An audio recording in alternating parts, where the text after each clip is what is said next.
ఇప్పుడే జీ5 app download చేయండి. చూడండి మీ ఫేవరెట్ టీవీ షోస్ ఎప్పుడైనా ఎక్కడైనా. ఏయ్, నీకు అతను ముఖ్యమా పెదనాన్న ముఖ్యమా? నాకు నాన్నే ముఖ్యం. అలాగే ఆయన కూడా ముఖ్యమే కదా.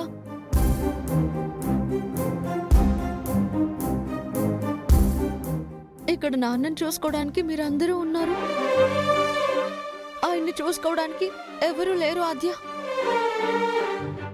నేను ఆయన దగ్గరికి వెళ్తాను, నువ్వు కొంచెం చూసుకో నాన్న. నా వల్ల కాదు. పాపమే, ఆయన అక్కడ స్పృహ లేకుండా ఉన్నారు.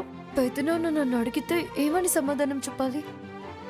ఏదో ఒకటి చెప్పి మేనేజ్ చెయ్యి. నేను మందులిచ్చి ఆయనకి స్పృహ రాగానే ఇక్కడికి వచ్చేస్తాను. రామలక్ష్మి, నా మాట విను. నాన్నకి బాగోలేదని తెలిసినా నేను వెళ్ళాలి అంటున్నానంటే అక్కడ ఆయన పరిస్థితి అర్థం చేసుకో.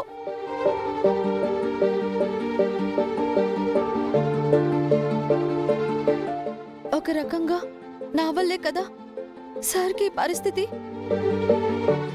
అలాంటప్పుడు ఈ మాత్రం తోడుగా ఉండకపోతే బాగుండదు. నేను వెళ్తాను ఆద్య.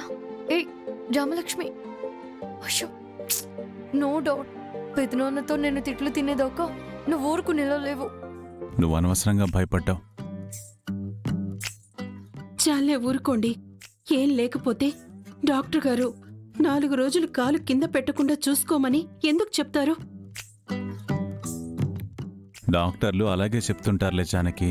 అలా అని రేపట్నుంచి మీరు లేచి తిరగడం మొదలు పెడతారా ఏంటి? అదేం కుదరదు.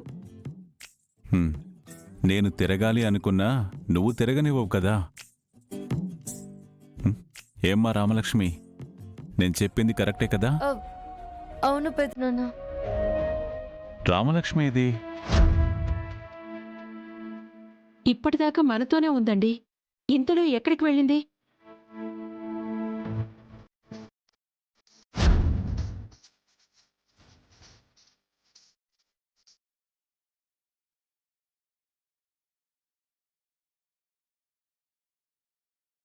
ఆద్య ఎక్కడికి వెళ్ళింది?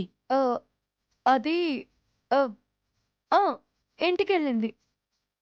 ఇంటికెళ్ళిందా? అవును, ఇంటికి వెళ్ళింది. ఇంతలో ఇంటికెందుకు వెళ్ళింది? ఆయనకి ఇలా ఉంటే వదిలేసి ఇంట్లో అంత ముఖ్యమైన పనే ఉందంట. అంటే డాక్టర్ పెదనాన్నని ఇల్లు కదలకుండా రెస్ట్ తీసుకోమన్నారు కదా. మనం వెళ్ళేసరికి ఆ ఏర్పాట్లన్నీ చేస్తానని వెళ్ళింది. చూసావా జానకి, నా బిడ్డకి నేనంటే ఎంత ప్రేమో.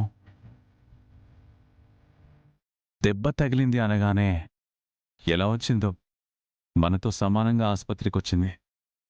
డాక్టర్ నడవకూడదని చెప్పారో లేదో నా కోసం ఏర్పాట్లు చేయాలని ఇంటికి పరుగు తీసింది. రామలక్ష్మి, నాతో పెదనాన్నకి అబద్ధాలు చెప్పిస్తున్నావు. నీకెలా ఉందో గాని నాకు మాత్రం చాలా గిల్టీగా ఉంది. తెలిసిందే కదండి, రామలక్ష్మికి మీరంటే అంత ప్రాణం. జీ5 యాప్ డౌన్లోడ్ చేసి అన్ని ఎపిసోడ్స్ పూర్తి ఉచితంగా చూడండి.